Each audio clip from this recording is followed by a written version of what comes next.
Oh, my fault. Oh, I thought he said trade. What's good? What's good, everybody, man? We live here, man. Spaces with the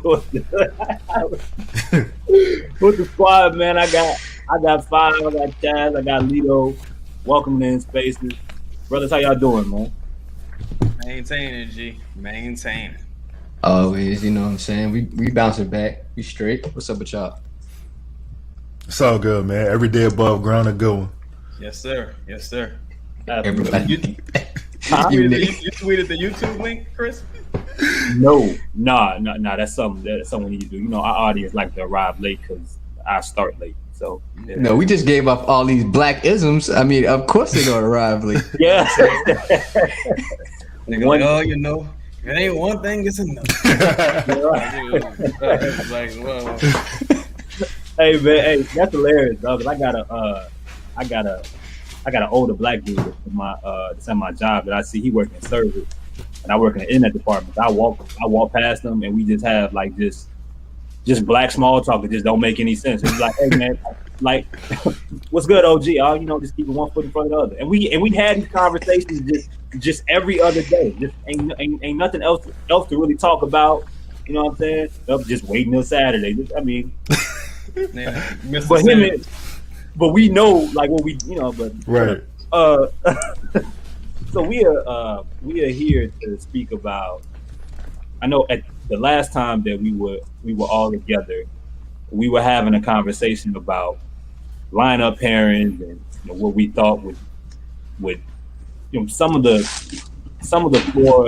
I mean, we talked about rotation, everything, but we talked about some of the pairings that we would like to see, some of the more interesting ones. But you know, I know that there's been a lot of talk, and every time we see Trey Murphy or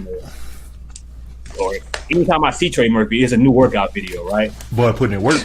That right. boy working. You can make what you want to make from it, but it makes me wonder about this quote unquote death lineup. And we talked about it last week, and I'm curious to know, like, you know, we're gonna talk a little bit deeper in regards to some of the basketball elements and some of the, you know, the maybe some surprise lineups that could close games that some aren't thinking about. I'm gonna hold y'all for about maybe 30 minutes and you know, have some fun with it, man. So, you know, I'm gonna start off here, and I wanna start with Lito. The starting lineup, or the projected starting lineup, is CJ, Herb, Bi, Zion, and Jonas.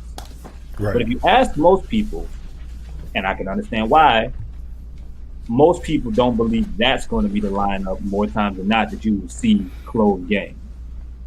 Are they wrong or are they right, and why? I mean, that all depends. It's all situational, right? It's situational. It depends on like what's going on and at the time of the game. What is the lineup of the other team we're playing? You know, are they going big? Are they going small? Are they like, you know, what's the score of the game? So I think it all just depends on those situations. And, you know, I know you probably want to put, I know this is a death lineup conversation, right? So you think to Golden State, you think of like what they put in the full quarter, right? You think of that type of lineup and you want to match that up schematically. So I think what everybody's saying is fuck it. Is JV gonna be in the game at this point? Is that what they're asking? I mean, when you look at a good majority of the lineup that I see posted that people are, you know, excited about, just, you know, when you're in some of the conversations, I don't see Jonas's name a whole bunch. Yeah. I mean, I dig that, and I think that again, schematically, depending on who we're playing against, I agree with that. Like, I mean, of course, I want Trey at the 5, right? I want Trey to be either my 5, let Zion be my 4, and then, you know, all the way down Bi, CJ, and then see, this is the thing. Like, who do you have? Who are you gonna put at point? I think it's a lot of things that you can play within that lineup. I don't think the death lineup can go so many different ways. And I see my dog 5. I see he had a bright idea, and I like to hear what he thinks. All right. So, death lineup. Let me see. I'm gonna just say what's gonna be my favorite lineup to see. Yeah, it's gonna be Bi, Herb, Trey, Jackson, and Jose. I knew he was gonna do this to me. Ooh, That's gonna be my favorite one. this is why we're here. Keep going. If Jackson just becomes a good rebounder, I'm just being very, very limited on this. Like, he just becomes at minimum a good rebounder. We're blowing people out with that lineup. Out. Jose was closing games because we didn't have another ball handler. Facts. CJ couldn't break down the defense because they were pressuring him. Like, Jose had to play in the fourth quarter because of this. Oh, I already know what this is. Like, if Jackson just can rebound that lineup, you essentially have no weaknesses on defense. Essentially, like, Jackson's a better defender, help side, and stuff like that. You really don't have that many weaknesses. And I'm not even adding Zion to this. That's the most exciting lineup to me, for me. Can I give you some pushback on that? Yeah, it's cool. Can one become a good rebounder? Yes. Okay. Why? Because it's essentially effort. It is nothing more than that. It is effort. Like, that is the key to rebounding. Jose had a game where he had 10 rebounds. I think it was the Spurs game or something like that. Like, he had a game where he had almost 10 rebounds. He's the smallest guy on the court. Right. It doesn't take much to, hey, the ball's shot, it's going long, let's go run after. Like, yeah, it takes a little skill to understand the bounce and where it's going, but you kind of have the analytics behind your back. You really want to become a really good rebounder. The analytics are going to tell you most people, the way they shoot, they miss the same exact way most of the time. Mm-hmm. So what I'm curious about, I think, the visuals on these, right? Because we can't, we got a glimpse of some of these lineups, minus Zion at the end of last year. I'm curious of how, because to me, and while we named that episode "Death Lineup," and we'll get into like what we think that ultimate lineup is, but it is built. This episode was built to talk about what we see, what we visualize, what a defense is going to be looking at, and how they look to defend it. Certain lineups that we like. Chaz, it doesn't even have to be a death lineup. Tell me. Bob just gave an interesting one that I don't think is talked about enough. Give me a lineup that you find interesting, and then let's talk about how you visualize it being put together. Who has the ball? What kind of status? Where are the rest of the guys that are sharing the floor? Where are they operating at? And how does the defense defend it? I think the first question I have to ask myself is: are we playing with the lead or are we trailing? Because if we're trailing, I think if you're trailing, I think you have to have CJ and JB on the floor, right? If you're playing with the lead, personally, I want CJ and JB off the floor. Reason being is because CJ is prone to mistakes in tight moments. Like, he gonna dribble the ball off his foot. He got that Drew gene. He got that Drew gene. Like, when the pressure gets high, it's something gonna happen.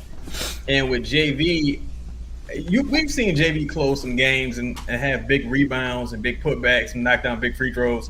But I think a competent guard is going to put him in a pick and roll, especially if he's paired with CJ.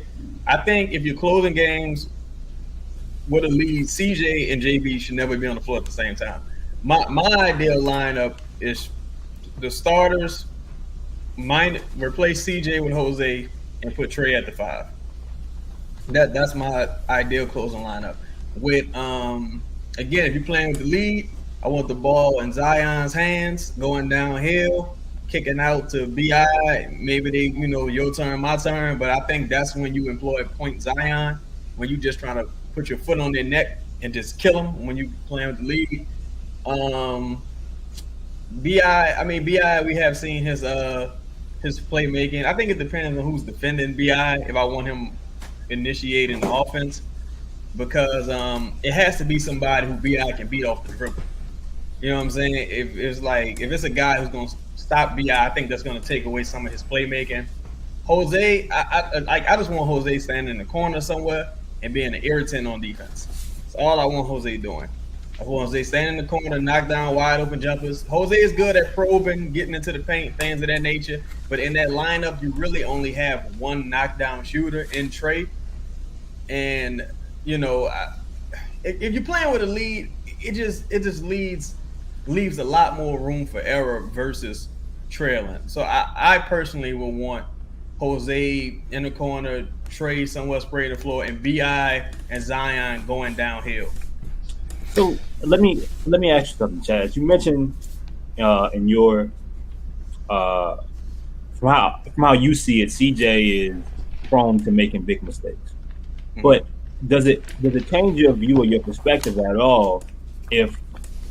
How much should we bring that into consideration if you're talking about a setup where the person that's going to have the ball in his hands making the decision is either Zion or Brandon?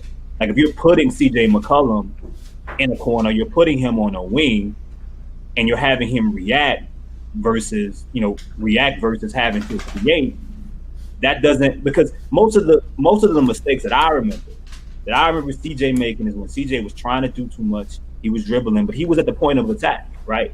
He was the one making the decision versus he's reacting to a closeout. Yeah. He's the third swing in the ball rotation. Right. You know what I mean? That kind of setup looks different to me because the type of shots you're going to be looking at him taking are going to look way different than the ones when he's the one creating, deciding how the play is initiated. Well, I say that's why I say it really depends on if you have the lead or not. Because if you have the lead, I'm more concerned about teams coming back. So let's say if you're playing with the lead, you have CJ and Zion on the floor together. That's two mindless defenders that the opposing team could easily score on. Like, it's going to be easy. And, I mean, it depends on how much credit you give Brandon's defense. Versus if you're playing from behind, then you need as much offense as possible. In that scenario, I would prefer CJ on the floor. But the reason why I wouldn't want him on the floor with the lead also is because, again, I've seen several games this season where the Pelicans had the lead. CJ's on the floor, and CJ makes critical mistakes. Go to the Denver game, you go to the Clippers games. You couldn't tell me CJ wasn't. Never mind. I'm not gonna say that. But right, but that's what I'm asking. In those setups, Chaz, in those setups in which we know CJ not gonna give up the ball. Like, see, if CJ's on the court with Brandon, he's not gonna park in the corner. We got. I don't know if we know that. Seriously. I was just about to say, when you look at the game, the Spurs game, right, and CJ had the big explosion in the second quarter, a lot of that was off Jose. Like, he was the secondary guy in that. Like, I think Chris makes the point, like, that's what he was with Dame. And then a lot of the stuff in those middle quarters where him and Dame would alternate, but he's playing against not the starters. Like, he's playing against people that he has the advantage on. Wait, are we talking about closing the game, or we just well, I was just saying in general, but even in closing, if that's the case, like, if he's not the primary ball handler, he is better. You're taking the ball out of his hand. Like, he is better. I think that's what Chris is saying. There's no reason to have Jose out there if he's not dribbling the basketball. Like, if Brandon and Herb are dribbling the ball up the floor, what's the point of having Jose out there? Right. I would rather have Jose's defense out there. And this is another pushback. We talk about the death lineup of the Warriors. Curry, Poole, both negative defenders. Would you say they're not great defenders? Would we consider Poole that lineup right now? The Warriors? I say that because that team really only won one time so far. Before they had Draymond, Iggy, Clay, Steph, and what was the other cat? Draymond, Iggy, Clay, Looney. But I'm saying, Looney, all right. What I'm saying is, all of those guys aren't A+ defenders. Yeah. No, it's a team thing. We had Drew and AD on the team, and we weren't a top 10 defense or top 15 defense. It's all about the mindset of the team. If you can play really good team defense, none of that shit really matters. If we can just be a good defensive team and these turnovers, we turn people over and we can get points off that, then it doesn't really matter who's on the floor. Right. You know what I'm saying? But Toledo, go ahead. Lito, real quick, let me ask you something, because I see this a lot online, and I've heard it a lot in a bunch of different content. But I don't I think one of the reasons I enjoy our conversations is because we keep it, even coming from the spaces, we keep it balanced, right? We try to. Yeah. We my opinion is that we try to keep it as objective as you can, whether it's a positive thing to say or the negative thing to say, and really don't try to sway on either side too much more than another. My question is that I see a lot of people when they put these lineups together and they're saying, oh, well, defensively I'm worried about this, defensively I'm worried about that, if the team is doing this, versus are we not given enough faith or enough belief in how powerful or overwhelming the Pelicans could be offensively, to where it may not matter, like their defensive deficiencies night to night may not matter as much. Like if you're coming out with Zion, BI, and CJ, and let's say these guys are Trey, Herb, whatever the lineup is, but if you're having 3 to 4 supremely gifted offensive guys who can all get their own, Right. I mean, I don't know if it's a large group of other NBA teams that have that if they're playing as one, right? Do you think people are given enough credit when building these lineups to how overwhelming the Pelicans could be offensively? Do you think we're focusing too much on what could go wrong on the other side of the floor, or is it being called fair? Is it being called the right way? I mean, it's a lot of we're fans of a New Orleans team, right? It's a lot of pessimistic views in it. You're not seeing the glass for how full it is. You're always looking at it from an adverse view. But I'm gonna say this: look at Golden State, right? I'm gonna say Golden State last year, like, yeah, they were at times they were a good defensive team, but they overwhelmed you offensively. Like and I feel like if you look at the Pelicans and you look at BI, you look at Zion, CJ, Trey, JV, whoever, you throw them in there, you got a lot of guys on the team who could score. And to me, that shit feels like so Chris, you remember when we hopped off the plane in Vegas and that heat would just felt like an oven? You open the oven, that shit was overwhelming. It was sweltering, right? I feel like offensively we can be that. You like at that? 11:30 at night, by the way. Yeah, I feel like offensively we can seriously be that. I think there's a point that you're not going to have an answer for what we do, because we said this last pop, who are you going to double? Who are you going to leave a man for? You can't cover everything. You got to give up something. So at some point, BI get his, Zion get his, CJ get his, hell, JV get his. But the thing is, like, yo, it's only 5 people on the court. Everybody is not going to be able to. You can't, especially if the ball is moving, bro. You're not going to be able to, move around and get back to it. But yo, can I add one thing to that? Go ahead. So Chaz was saying about Zion. He wanted Zion with the ball. Personally, like, I think I would want BI with the ball just because of what I saw in the playoffs. You coming off 7 assists a game, and that's without Zion, right? So I feel like if you add Zion to that mix again, who are you going to double? Who are you going to leave? You gonna let BI get his? You gonna let the ball is not gonna stick. And I think too, like what Five said about CJ. I saw a lot of CJ deflecting the BI last year at times, and I think CJ was letting BI know that he was the man, because when there was a point. Confidential informant. I just made a rap, but don't trip. I feel like CJ is a veteran, and he's equipped enough to get his points. So like, it don't really matter who got the ball. He can score 15 in a spurt. You know what I'm saying? He can do a run. It don't really matter at that point. And look, I mean, he's a really good spot up shooter. But I'm looking at it. I'm just visually putting it together because I don't know exactly how it's going to go. But me, whether Zion or Brandon has the ball, if it's at the top of the key and they're running a 2-man, right?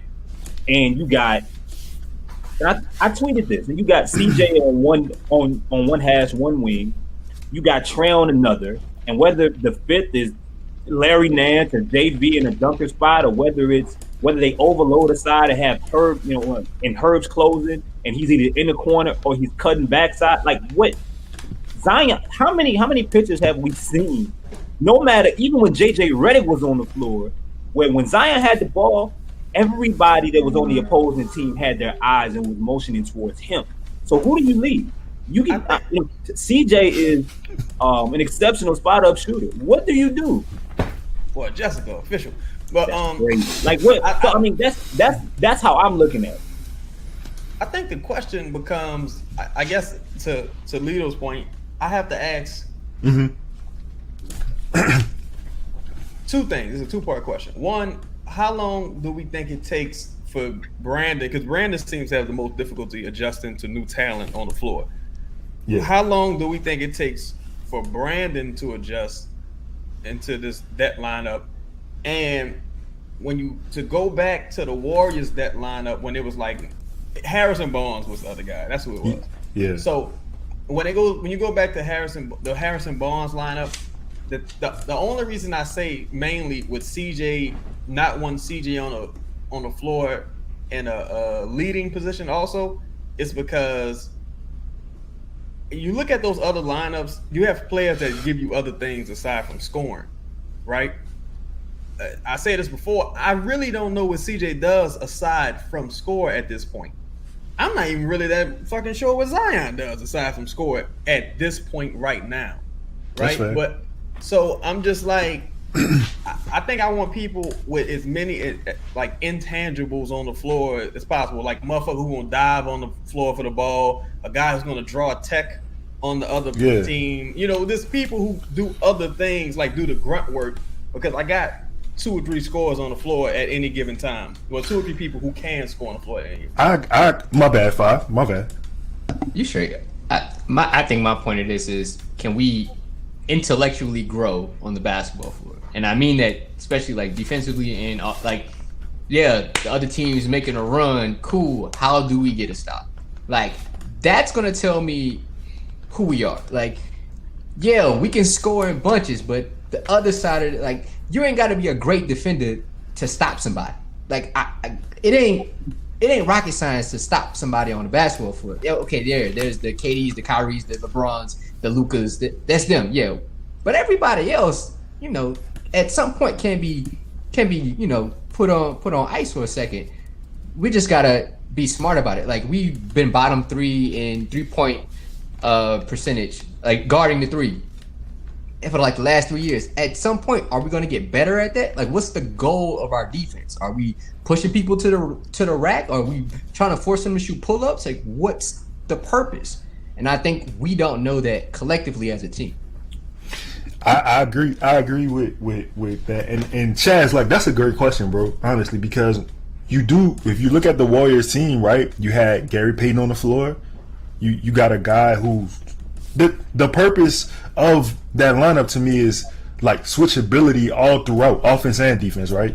So like looking at it, all right, so you got variables, you got the other guys who have to pick up slack in that. So you got Trey, who's a guy who can do multiple things, whether that's, you know, offense and defense. Offense, if he's not shooting, he's athletic. He can rebound. He can cut, right? I wouldn't mind having Herb in it. Herb can handle a ball, and you heard Willie say that he wants Herb to you heard Willie say you want Herb to be more point guardish this year. Yeah. Let's go with that. Shout out to Jessica. You want him to be more point guardish this year, right? And then you got Jose, who can, you know, be an actual leader of a team on the offensive side of the ball, right? Defend, get other guys in position, and can make shots. But let me say this. So I wouldn't mind having a lineup with Larry Nance, Trey, Zion, B.I., and Herb. Can I make a point? Yeah. You said switchability. Yeah. We talked about it in the beginning of the show. There's been a lot of Trey Murphy videos this summer. Yeah. Also, a lot of videos I've been seeing is this man Dyson Daniels. I know Chaz. I know. But if you're talking about switching, and then he's a guard, right? And then we talk, and then the shot, he got Chet off the dribble. I said, chill, not too hard on myself. No, Five. You're right. And I'm just putting my hands up. I was leading to that. That fits Chaz exactly everything that you're talking about in regards to intangible. What look at the lines. Look, in regards to defense, in regards to like he fits that. He fits it. I mean, like he's 6'7", 6'8". So, you know, I think that he's the guy at some point is going to be. He's going to work his way into this discussion that we're going to have at some point. Who he moves out is going to be, you know, I mean, you're going to have to. It could be matchup related, or it could be something like. No, I'm interested. That's who's moving out. Jay is out, Yeah. right? Because I think something that we need to speak about are the death lineups when a certain guy is out of the game, you know, or when a certain individual is hurt, right? If PJ's not playing and Dyson Daniels is playing, well, he easily slides in as someone that I would want to be a part of closing the game. He put his hand up. I'll say this, right? And I've been maintaining this point. Okay, if Dyson Daniels is on the floor, 3 things have happened, right? He's either incredible and you can't keep him off the floor, Right. someone's hurt, or we suck. 2 out of the 3 of those things have some shit is going wrong, right? So if Dyson Daniels is on the floor, some shit more than likely has gone wrong. Absolutely wrong. This person is out for the season. This motherfucker's out of here, right? Or who knows? Maybe you swung a huge trade and your depth is a little thin now, so you gotta play Dyson. But if Dyson ain't a part of that trade, I don't know. But either way, yeah, in the ideal world, Dyson or even Alonzo type player who Dyson kind of projects to be, would be ideal. Defense could possibly hit a wide open jumper, could facilitate a little bit, is a connector on the floor. So I'm not gonna say Dyson specifically, but in the perfect world, a Dyson Daniels type would be ideal. I'll say that. Dyson Daniels. No, I mean, you know what, man? I will say this: it's good to have options, to have talented options. One way, another way you can even have the discussion, right? You know, Jose Alvarado closed a lot of important games last year. Right. How does that? Who's to? And he was a big part of. I mean, you could think of. I could think of many. I could think of a handful of games in which him being on the floor was like, no, he had to be there. He had to be out there. He was that important. You know, I mean, I am comfortable with saying in regards to that size, if we're talking guards, because I mean, BI can play a multitude of positions, and he's probably the best point guard on the team. But if we're talking like actual guards, considering BI as a wing, Jose is the best natural point guard on the team.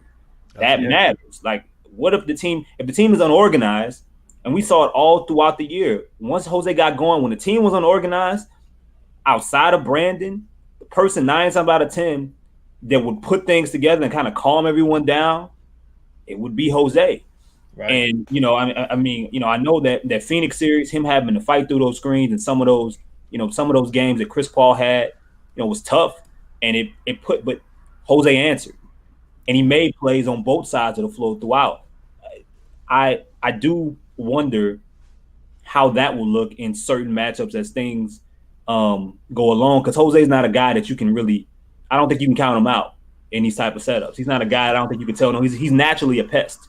He's naturally built to prove you wrong. Yeah.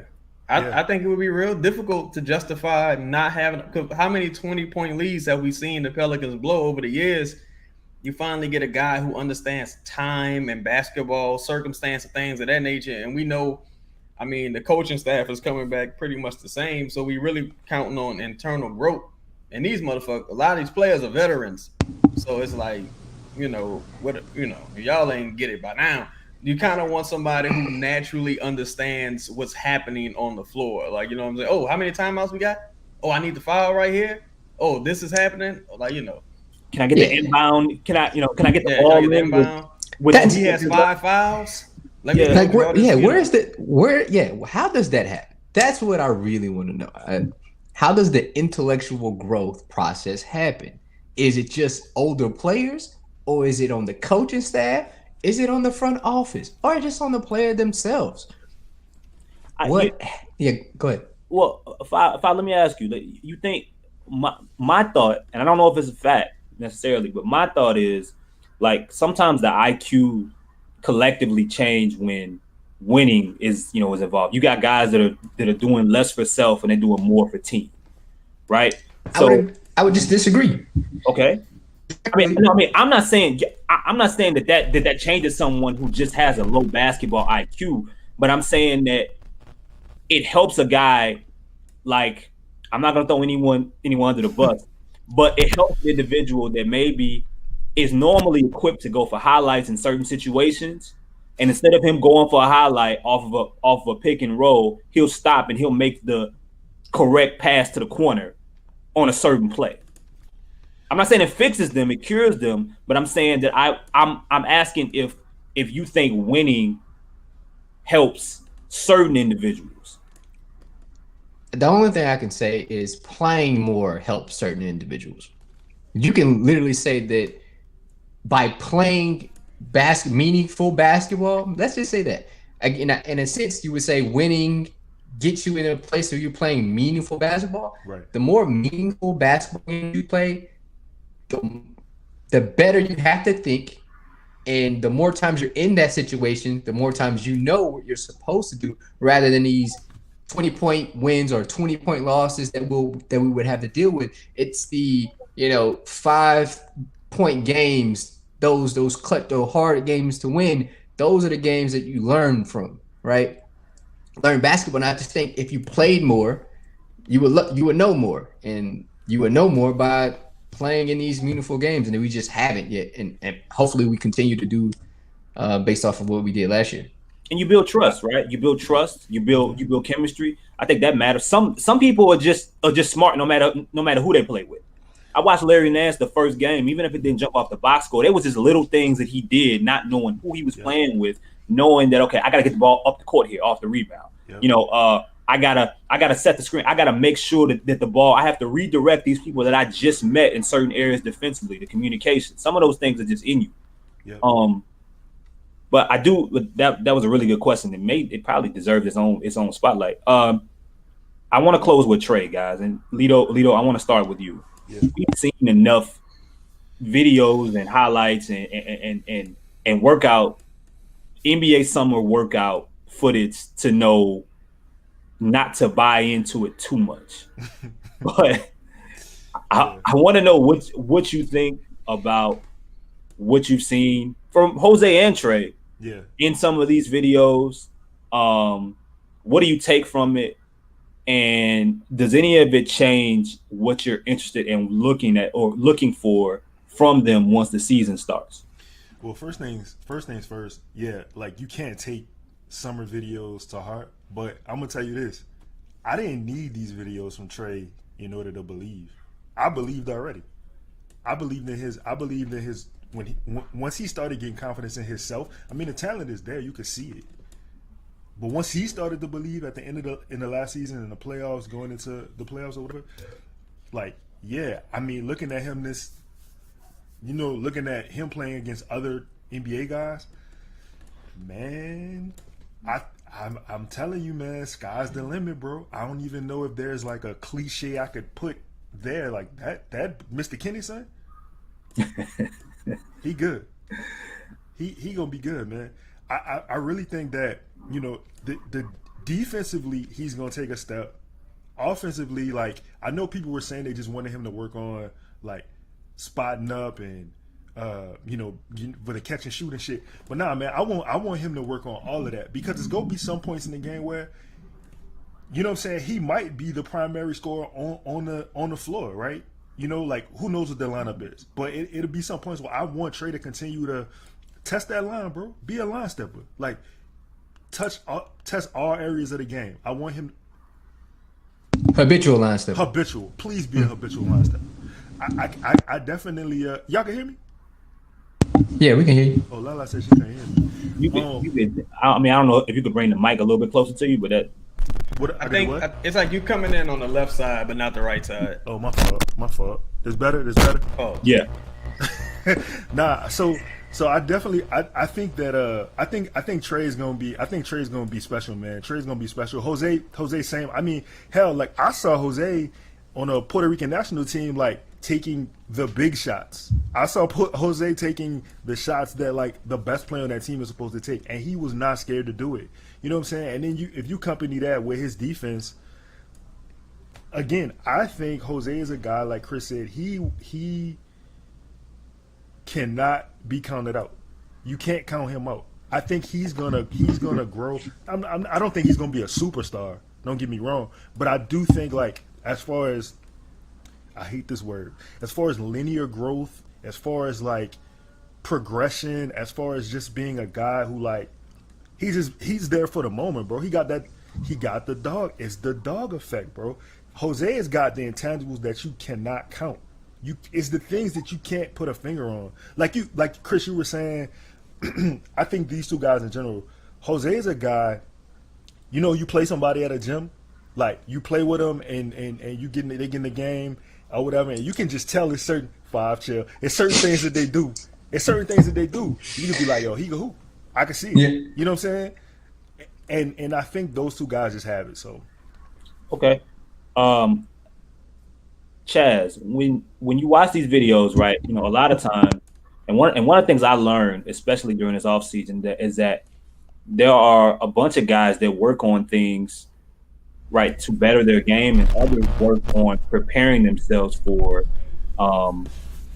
just really overloading on the things that they did well last year based on what they think their role is going to be to start the year. How you mentally prepare for it is really up to you, right? But you know, I've been seeing Trey in a lot of movement, working off the ball, right? You know, catching the ball, not a bunch of standing still. You're not seeing a bunch of videos of him standing in a corner. What we saw last year, he's moving with the ball, without the ball. We're seeing mid range. We're seeing step backs. We're seeing now. You don't know how often he'll have the opportunity to do that, but there will be games when those things will be present because we saw it from last season's version of Trey in the Laker game that was in New Orleans.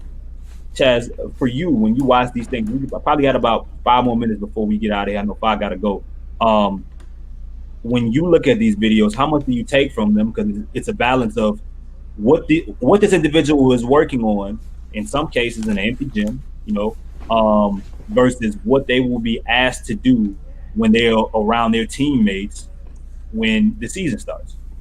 Oh man, see, I'm a lead with love. Look, I'll say this: I love to see guys having fun, on the court, but I'm not blown away by these workouts. But the reason I say that is because when I see Trey jump into a behind the back dunk, people are like, oh my god, like Skip to my Lou just shook somebody.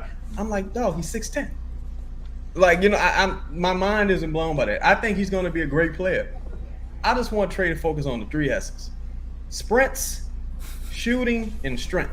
I want you to just run around the perimeter. That's all I need you to focus on. I say that because if shit go left this upcoming season, right, and he's put in a position that he doesn't get a chance to showcase these skills, and he kind of neglects some of the things that make him so good already, people are going to say, oh, we drafted him to be a shooter. He can't shoot. It's because he spent all this time working on his handle, spent all this time doing this, spent all this time doing that. It's like, no, focus on what makes you good, bro. You're good. Like, you're going to get the chance. Of course, his ceiling is pretty high. And I think maybe year after next, when you have a better understanding of the team and things of that nature, I think that's the time to start adding to your game, right? I think he needs to do as much as possible to keep him on the floor. And what keeps him on the floor is him being a great rebounder, a great shooter, right? A solid defender. I don't really need you to do the North thing. You know what I'm saying? I think that's what North fucked up at. Dude, you just focus on driving. Don't worry about, you got your T. Cooper leg sleeve. You're doing the step backs and all that. Like, we don't need all that. Like, we brought you here. We need you to drive. You're the only person who can attack the paint. Drive to the paint. Drive to the paint. You know what I'm saying? Drive to the paint. Is he not Tia Cooper, Hall of Fame. Hall of Fame. Generational. Generation. Yeah, Generation Cooper. talent. Now that's a legend. James, there was a lot of people who said they wasn't gonna forget how to shoot. Jonas Valanciunas forgot how to shoot the second half of the season. People forget how to shoot. Like my motherfucker start throwing the ball at the rim after a certain point. It just 5. look. Devontae Graham forgot how to shoot. I do that. Like people forget how to shoot. It happens. 5, man. In closing, anything, what gets you most excited, if anything, in trying to, from whatever you personally take from these workout videos, whether it be Jose or Trey, how do you apply it into what you think that you're going to see once September and October and beyond works around? Yeah, I don't really get mad at the dribbling into a shot. Like I hope that's probably what you're looking at, right? The Chris Brickley videos that you see, it's the in and out dribble through a screen and then him having to rotate to a shot. Like I get that.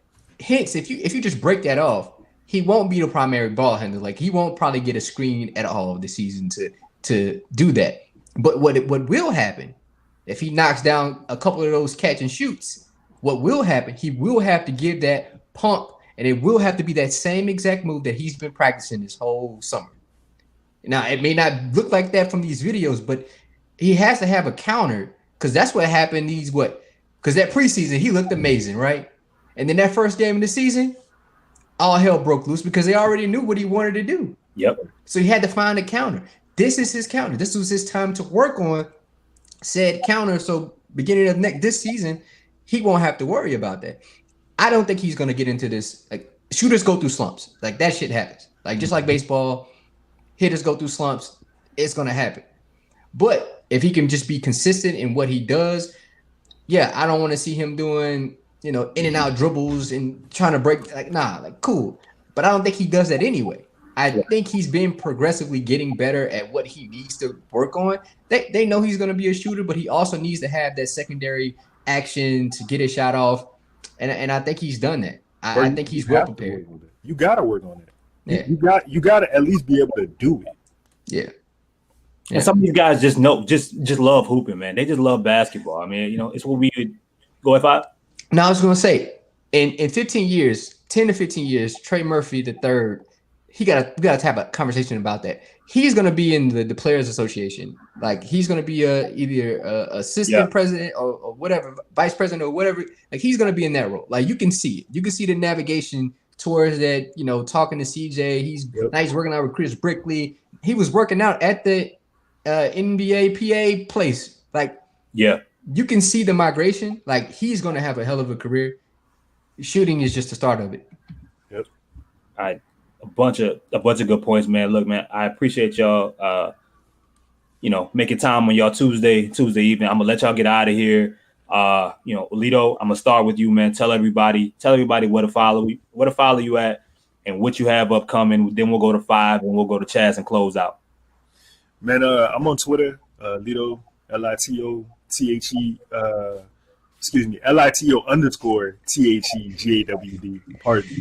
Pardon my back. Man, I'm writing, you know what I'm saying? I'm podding. I got a whole bunch of shit, man. I'm just doing it. Just follow me on Twitter. You'll see. 5. Yeah, man. It's you follow me on Twitter, Conrad Reed with the K. I just be talking. I be on here on Everybody Pod, just running it up. I got an article coming out this week. I'm finishing it up. A couple different drops and stuff like that coming out. But yeah, man, we just be chilling. Shout out, Chaz. Yo, I do the show weekly. Duncan Robinson forgot how to shoot. People just sometimes, dog. What Jay said. Fell from top 10 to not mention it all to Devontae Graham jump shot better than yours. Ooh, focus on what you do, dog. Like, no, just focus on what you do. But check out the show this week. Got some new episodes coming out. I appreciate all the support at Cheddar Chaz. You know how I go. All right, y'all, man. Appreciate y'all putting on, man. This will be on Apple. This will be on Spotify. You can catch it. You can go back on YouTube and watch it, Adam. Appreciate y'all, fellas. If y'all need anything, y'all know where to find us at. We were in space. Now we out.